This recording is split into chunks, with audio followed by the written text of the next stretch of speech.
Ujësielësat paka shumë ne kemi folur edhe më parë bashkë, por edhe në media të tjera, me të tjera aktorë, nga të tjera aktorë është diskutuar për këtë. Pra,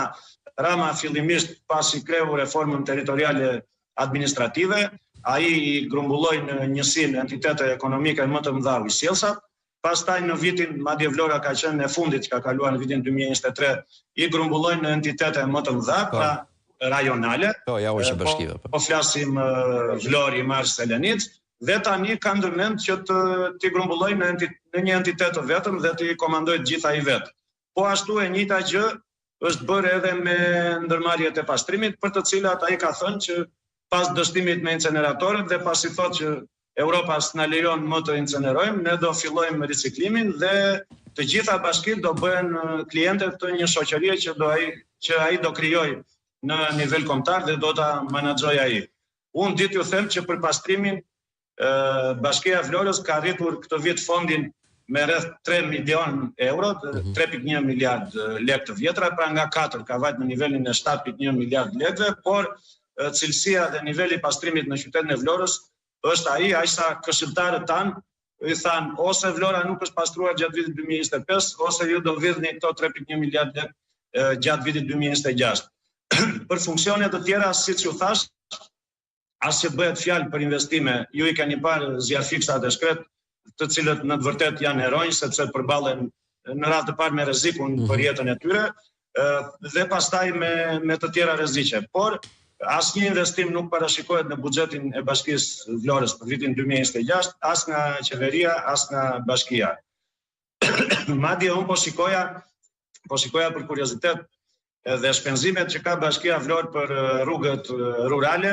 janë në nivelin e 2 milion lekëve të reja, vetëm 20 milion lekë të vjetra dhe rrugët rurale. E kemi thënë që kjo reformë territoriale pati atë ndikimin e vet negativ shumë të madh, ku njësitë administrative janë ekstoi pothuaj plotësisht nga zonat urbane, nga qytetet.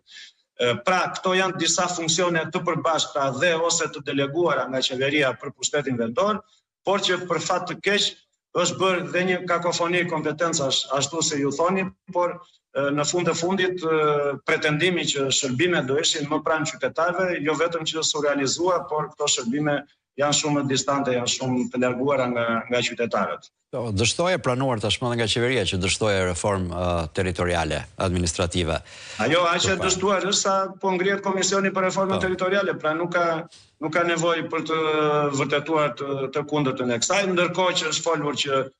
shpenzimet janë rritur, fondet janë rritur, administrata është shtuar, pra kemi plotësisht një efekt të kundërt nga edhe taksat janë shtuar, taksat vendore nga qeveria dhe nga Rama. Këto fonde që u shtuan për pastrimin për shembull, janë me taksa, janë shtuar në përgjithësi taksat vendore, se duhet më shumë taksa paguajmë, më pak shërbime marrim.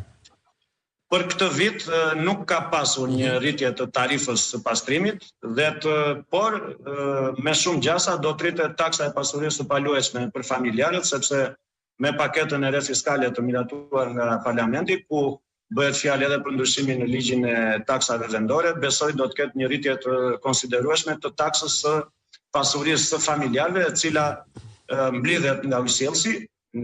pra të gjithë shqiptarët e paguajnë në faturën e ujësielësit, por ujësielësi I Vlorës në këtë rast është edhe më I dalluar, sepse nga ato para që mbledh familjarëve në Bashkinë e Vlorës, I ka një detyrim prej rreth 3 milion euro bashkisë. Pra, atë shërbimin si agent tatimor që kryen në favor të Bashkisë Vlorë nuk ja ka kaluar të gjitha fondet qeverisë, madje edhe në Këshillin Bashkiak është bërë një debat I fortë për këtë midis këshilltarëve të opozitës dhe atyre të pozitës, sepse me një të ngritur të dorës, ata I falën kamat vonesa të ujësielësit të Vlorës. Dhe kjo ishte një skandal më vete. Kur çdo qytetar dhe çdo biznes detyrimet e prapambetura I paguan me gjoba dhe me kamata, ujësielësi I Vlorës në këtë rast, përveç se është debitor në arkat e Bashkisë Vlorë, por I falen kamat vonesat. Kjo është situata e menaxhimit të ujësielësit dhe largo zot kur të kalojnë